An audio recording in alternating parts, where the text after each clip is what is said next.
Thank you, Mr. Speaker. Point of personal privilege. Please proceed, sir. Ladies and gentlemen of the House, it's April 25th. State government in Illinois is financially adrift because the General Assembly hasn't stepped up to lead and make the tough decisions to work through a budget. The state has become a laughingstock across the country for our lack of willingness to govern, and that we haven't had a full year budget for the last 2 years. We haven't had a balanced on paper budget for 3 years, and we haven't honestly balanced a budget for about 15 years. You've heard me ask on this floor for more than 2 years now for us to adopt a revenue estimate. Why? Here are the 3 reasons. Number 1, the revenue estimate is the actual first step in our House budgeting process. How do we know how much each appropriation committee has to allocate for their assigned departments and agencies if we don't actually start with the revenue estimate? The revenue estimate is required by state law and Illinois State Constitution.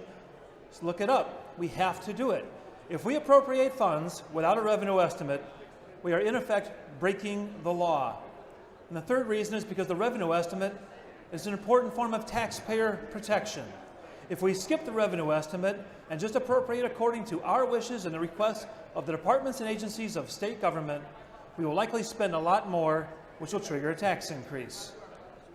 That should be enough for us to actually do our jobs and adopt a revenue estimate. We don't really have an excuse not to.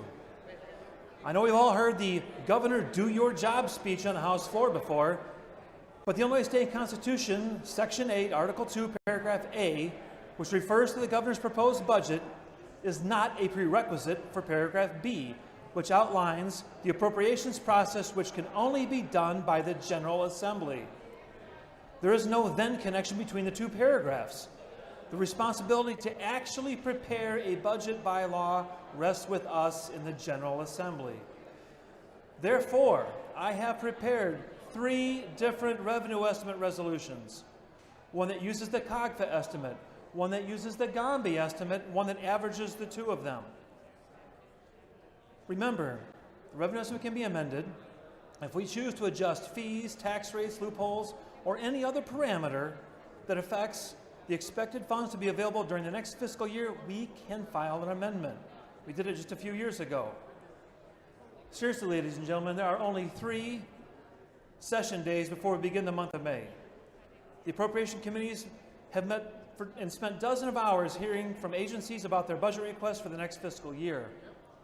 If we are going to get any appropriating done in the final month of session, we need to start with how much is available to actually appropriate.